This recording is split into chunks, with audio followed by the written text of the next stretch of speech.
creating and filling 2 million green jobs is going to require a major training shake-up. Richard Ng, former teacher, edtech entrepreneur, and CTO of Greenworkx, explains why the UK's mounting green skills shortfall necessitates a wholesale rethink of existing training pathways towards the green jobs of tomorrow. With another net zero week behind us, there's an ugly truth to confront. In just 4 years, the UK has gone from being a genuine global leader in net zero to now being roundly criticised by the independent climate change committee watchdog.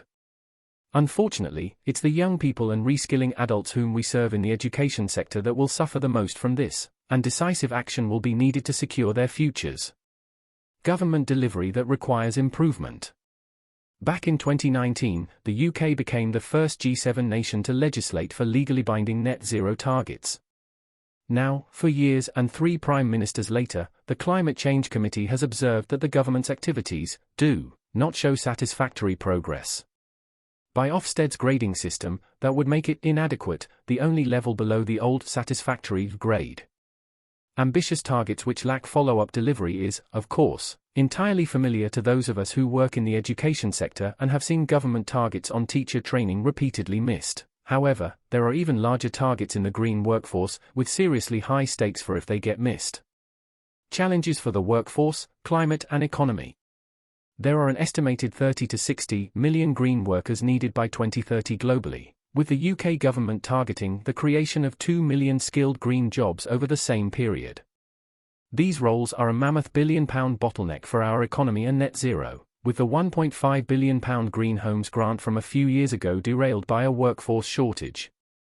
This has real, material consequences for families and communities, which we saw in last year's energy bills crisis, with the UK's energy-leaky homes exacerbating the problems in energy supply. The government and UK taxpayers had to cough up £40 billion to subsidise bills. For context, that is over 1/3 of the entire Department for Education budget.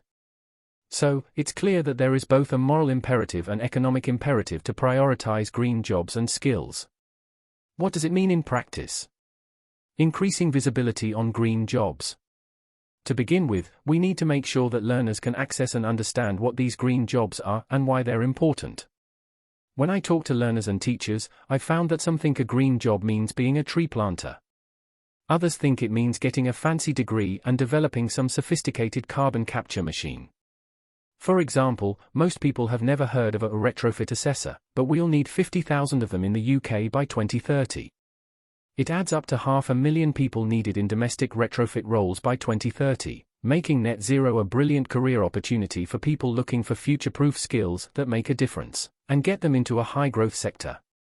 A need-informed approach to training and qualifications. But we'll also need a large-scale change in the approach to training and qualification pathways.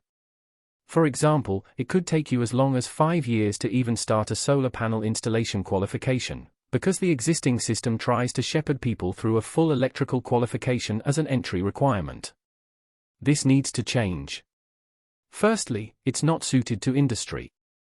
Employers don't need a full team of electricians to install solar panels. They know that a lot of the installation work can be done by skilled roofers. Secondly, it deters people from the career. 5 years of pre-training before you can start your actual training for the job is a tough pill to swallow, particularly for adult learners who might be reskilling. Finally, and most critically, it won't get us to net zero. There simply isn't the time for us to faff around with making people jump through unnecessary hoops. We need appropriate qualifications that map to the green jobs that will see the highest demand in future years. This could involve redeveloping existing qualification routes, or it could be about developing new qualification pathways such as green apprenticeships.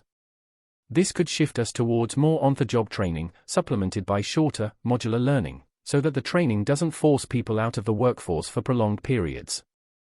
In turn, this requires a rethink of the qualifications on offer. As another example, one employer I spoke to recently explained that, whilst they're trying to recruit and train heat pump engineers, the existing plumbing qualification takes 2 years and involves training candidates to do things that aren't relevant to the brief, like installing piping for sinks. A change of approach is needed. It's clear that we need serious urgency in action here, from people, organizations, and government. At Greenworkx, we're building a platform for people to discover green jobs and get matched into training and employment, so that people can learn in a way that suits their circumstances, access economic opportunity in a future-proof sector, and play a meaningful role in the net zero transition. But the green skills shortfall cannot be solved by any one organization. It needs a coordinated effort between policymakers, educators, and employers. Most of all, the upskilling routes need to be far more accessible to young people, to skilled tradespeople, and to anyone who is currently in low-income or precarious employment or simply looking to change track. The time to act is now, before the vast wave of demand arrives. Investing in these skills isn't just a necessity, it's a once-in-a-lifetime opportunity for the UK to build a more resilient, inclusive, and sustainable economy that leaves no one behind. By Richard Ng, former teacher, edtech entrepreneur, and CTO of Greenworkx.